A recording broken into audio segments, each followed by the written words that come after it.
Let me start with something that sounds completely obvious. Reading is something you do with your eyes, right?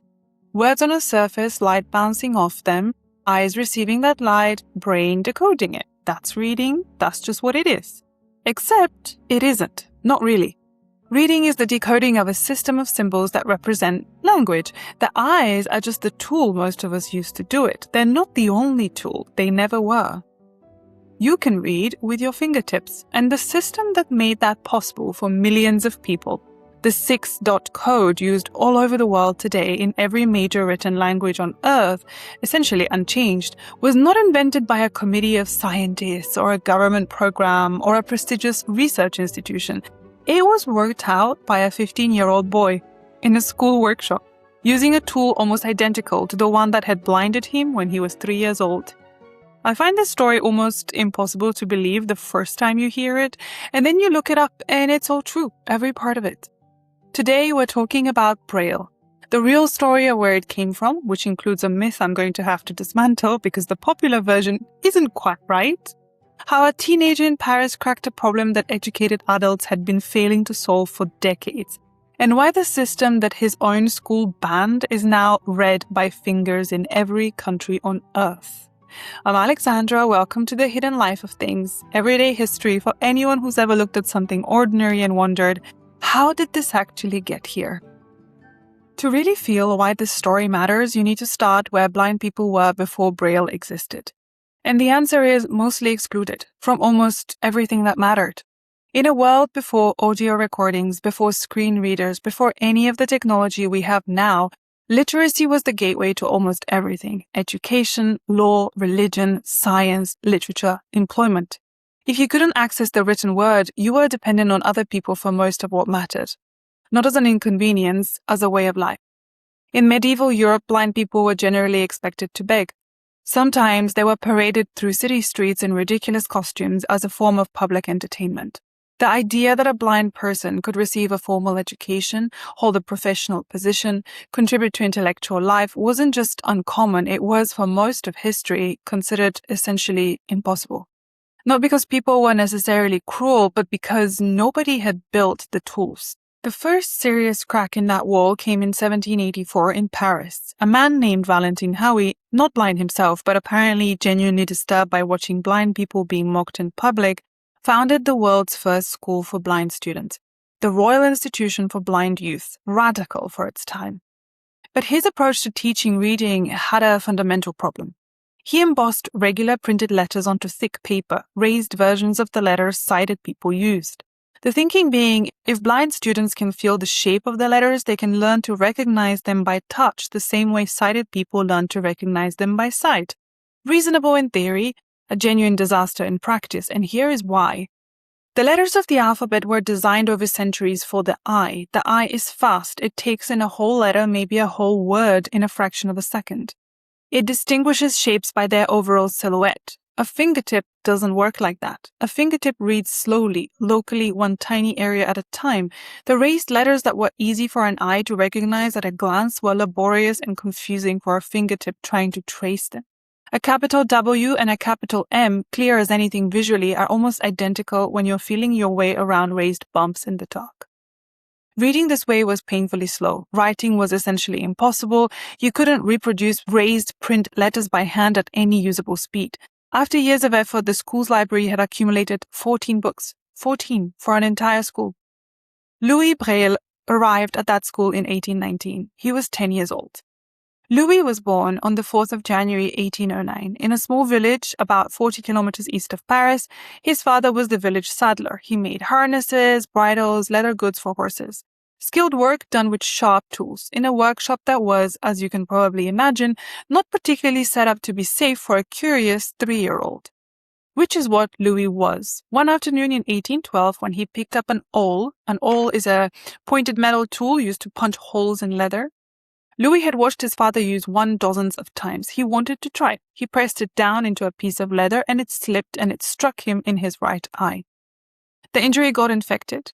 In the early 19th century, before antibiotics, an eye infection had a way of spreading. By the time Louis was 5, both eyes had been affected. He was completely blind. His parents, and this matters to the story, refused to treat him as someone whose life was now diminished. In an era when blind children were routinely written off, his father made him wooden letters to trace with his fingers. His mother taught him to navigate the village. The local priest got him into classes at the village school, sitting and listening. And Louis, this is the bit that keeps striking me, excelled. He was clearly, obviously, exceptionally clever. He won a scholarship to the Royal Institution for Blind Youth in Paris at the age of 10. One of the first schools of its kind in the world. He arrived, he found the 14 books, he found them frustrating and limited. He read everything in them anyway. And he started thinking about whether there wasn't a better way. Okay, this is where I have to tell you something that will disappoint you slightly, and then immediately make the story more interesting.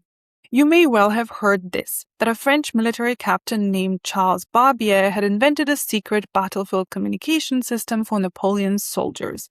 A code of raised dots readable by touch in total darkness, so soldiers could receive orders at night without lighting a match and giving away their position. And that when the military rejected it, Barbier brought it to the school for the blind, where young Louis encountered it and transformed it. It's a fantastic story. It has everything. Napoleon, secret codes, battlefield stealth, a teenage genius. The problem, and historians working from Barbier's actual original documents have established this fairly clearly, is that the military battlefield bit is largely a myth. It seems to have been invented in the 1950s, over 100 years after the events, when writers preparing anniversary commemorations of Braille's death decided the real story needed a more dramatic origin. The embellishment got repeated, then repeated again. Now it's in most popular accounts. Here's what actually happened. Charles Barbier was real, a former artillery officer who had left the military in 1792, long before Napoleon's major campaigns. He spent years developing experimental writing systems. In 1815, he published a book with 12 different methods, one of which used raised dots readable by touch. His own documentation suggests he designed this primarily for blind people, not soldiers. He called it point writing. The name night writing was used by others and probably stuck because it sounded intriguing. Did his military background influence his thinking about communication without light? Maybe, possibly, but the specific image of Napoleon's troops reading battle orders through dots in the dark, that's a story from the 1950s. And I think this is worth pausing on because it's such a good example of how history gets made.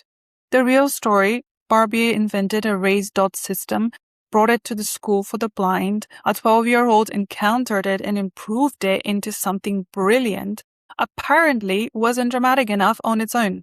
So someone added Napoleon, and now Napoleon is in almost every version of this story. In a workshop he never entered, in a campaign that had nothing to do with it. The truth is better. The truth is just a boy in a school looking at a system that didn't quite work and deciding to fix it. Barbier's system used 12 dots arranged in 2 columns of 6. It represented phonetic sounds, not individual letters, but sounds. This caused 2 serious problems. Spelling was imprecise because sounds don't map cleanly onto letters and punctuation couldn't be represented at all. The cells were also too tall to cover with one fingertip. You had to drag your finger down the pattern to decode it, which was slow. Louis encountered this system in 1821. He was 12. Louis Braille was 12 when he first saw Barbier's system. He was 15 when he had essentially solved it. In 3 years, working in his spare time in a school workshop with a pointed stylus and sheets of paper, a child who had been blind since the age of 5 redesigned a system that trained adult inventors and educators had been unable to crack for decades. What did he actually change? First and most importantly, he cut the cell in half, from 12 dots to 6. 2 columns of 3, small enough that a single fingertip can cover the entire cell at once and feel all 6 positions simultaneously. No dragging, no movement, just touch, instant. 6 dots in 2 columns of 3 gives you 64 possible combinations, including the blank space. Think about that for a second. 64 combinations from 6 dots. Louis took those 64 combinations and assigned them to every letter of the alphabet, every number, every punctuation mark. And then, and this is the part that still impresses me every time I think about it, he designed a musical notation too. The entire written language plus music packed into a space roughly the size of a human fingertip. Second change, he moved away from representing sounds and started representing actual letters, specific individual letters the way they appear in written text. which meant spelling was accurate, punctuation was possible. You could write exactly what you meant and someone else could read exactly what you wrote. He published the system in 1829. He was 20 years old, and he had been refining it for 8 years. And here's the detail that I think about more than almost any other detail in this whole podcast. The tool he used to punch the dots into paper was a pointed metal instrument called a stylus, almost identical in form to an awl. The instrument of his blindness and the instrument of his life's work were, in their basic physical form, the same object. He didn't choose a stylus for poetic reasons. He chose it because it was the practical tool available. But the fact remains, the thing that took his sight when he was 3 and the thing he used to give the world a new way of reading were the same shape in his hand. History occasionally does this, produces a detail so perfectly constructed that you'd cut it from a novel for being too on the nose. And then it turns out to be true. You might reasonably expect that once a 15-year-old had invented a reading and writing system that genuinely worked, faster, more accurate, more elegant than anything that had existed before, institutions would immediately adopt it. They didn't. The Royal Institution, where Louis both studied and later taught, actively suppressed his system for years. A new director came in who had decided that blind students should learn to read using embossed standard print letters, the slow, laborious, frustrating Howie system, because that was what sighted people used. The institution's philosophy was integration. Blind people should use the same tools as sighted people, not develop their own separate systems. Braille was removed from the official curriculum. Students who wanted to keep using it had to practice in secret, in their own time. In a school where Louis Braille was a teacher, his own invention was banned from the classroom. He watched this happen, he kept teaching, he kept advocating quietly, he didn't give up. There was a broader argument underneath the institutional decision, and it's worth understanding because it wasn't entirely without logic. Some sighted educators genuinely believed that if blind people developed their own independent literacy system, one-sighted people couldn't read, it would isolate them further. That the goal should be bringing blind people into sighted culture, not helping them build a parallel one. The problem with this argument, and it's a significant problem, is that in practice it meant asking blind people to keep using a system that didn't work well for the comfort of sighted people. The needs of the people the institution was supposed to serve were being subordinated to the preferences of the people running it. Louis Braille died in January 1852. He was 43 years old. He had tuberculosis, which had been worsening for years. He died knowing his system worked, knowing his students used it and loved it, knowing the school he had given his life to had refused to officially adopt it. He missed the official adoption by 2 years. In 1854, the Royal Institution formally adopted Braille. His former students, now teachers themselves, had pushed for it in the months after his death. By the late 19th century, Braille had spread across Europe, then to the Americas, then across Asia and Africa. Today, it exists in virtually every written language on Earth. There is Braille notation for mathematics, for music. Louis himself developed the musical system, and it is still used by blind musicians today. There are Braille menus in restaurants, Braille buttons in lifts, Braille signage in public spaces on every continent. It is one of the most widely distributed writing systems in human history, and it is essentially unchanged from what a 15-year-old boy worked out in a Paris workshop in the 1820s. I want to say one more thing about why Braille worked when everything before it hadn't, because I think it's the most interesting part of the whole story, and it's the part that usually gets skipped. The embossed letter system that came before Braille wasn't just hard to use, it was hard to use for a reason. It was a visual system forced into a tactile medium. The letters were designed by eyes for eyes. Adapting them for fingertips was always going to be a compromise. Braille didn't adapt anything. He started from scratch. He designed a system specifically for how a fingertip actually works, how it moves, how it processes information, what size of cell it can cover instantly, how quickly it can distinguish between different dot patterns. He built from the fingertip up, not from the printed letter down. And he could do that, this is the thing, because he had never seen a printed letter. He had no visual bias, no assumption baked in from childhood that reading looks a certain way. He only knew what reading felt like, and that turned out to be exactly the knowledge needed to do it right. Experienced Braille readers can read at speeds comparable to sighted people reading print, not as a remarkable exception, as the ordinary outcome of learning a system that was designed correctly for its medium from the beginning. The person best placed to solve this problem was the person who had been living inside it since the age of 5, not because suffering is good, not because adversity always produces insight, but because he understood from direct experience rather than imagination exactly what the problem felt like from the inside. And that understanding turned out to be irreplaceable. 6 dots, 64 combinations, every written language on earth. That's what 3 years and a stylus can do. So next time you pass a lift and your finger brushes over a small panel of raised dots, or you notice dots along the edge of a menu in a restaurant, or you see a small rectangular pattern on a sign and realize it's saying something that most of the people walking past it can't read, just take a second. That's a 15-year-old boy in a workshop in 1820s Paris refusing to accept that the available answer was good enough. That's a system practiced in secret by students who knew it worked, passed from hand to hand, quite literally, until the world finally caught up. That's 6 dots, 64 combinations, every written language on earth, and it almost didn't exist, which might be the most important thing about it. History isn't only in museums. Sometimes it's right under your fingertips, and you've been passing it without noticing. If this made you think about something you've been moving through without seeing, that's always what I'm here for. The Hidden Life of Things is on Spotify, Apple Podcasts, and wherever you listen.